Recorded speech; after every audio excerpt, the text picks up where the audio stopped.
i et xucla la sang com una bèstia. I no és voluptuositat, sinó deliri, dolor, demència bestial.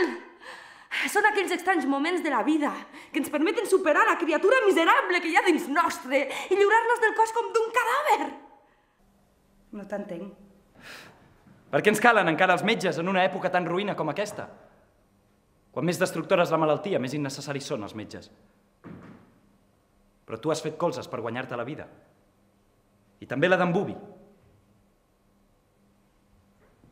Però contra la desesperança hi ha alguna cosa millor que el treball.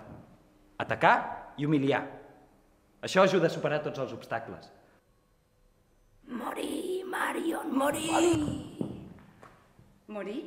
Una dona que estudia no pot prostituir-se al mateix temps fent-ho deshonor a la ciència. La ciència es pot fecundar sense deshonor. Bubi. Però no estimar ningú equival a mantenir l'honor intacte. No tens amics. La ciència exigeix una dedicació total. Una soledat sense restriccions, Bubi. Vivim d'acord amb uns principis antiquats. Hauríem de començar a comprendre-ho. Tancar el puny, despertar, aferrar-se als altres éssers humans és un acte de feblesa.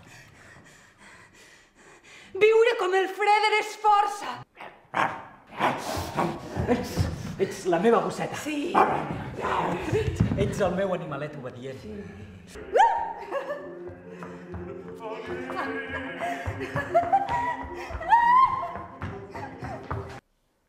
Veus com ets preciosa? I a més, et portaré un amic. No! I un barret. No, per favor! I després sortirem junts a passejar.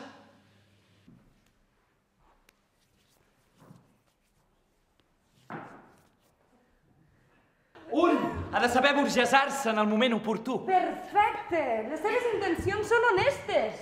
El fetge l'ha fet entrar en raó. L'única manera de negar la bogeria de la nostra existència consisteix en que cadascú visqui la seva vida fins al final.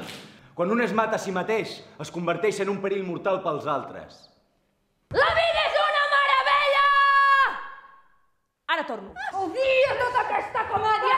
Tota tu ets comèdia! Aquesta és la pampa! La pampa cansosa!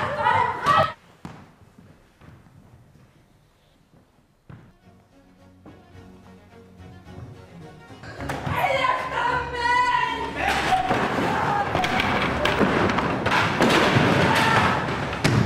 S'ha acabat l'habitació llampant! Ara vivim en una porquera! Vivim en una porquera! Vivim en una porquera! Vivim en una porquera! Vivim en una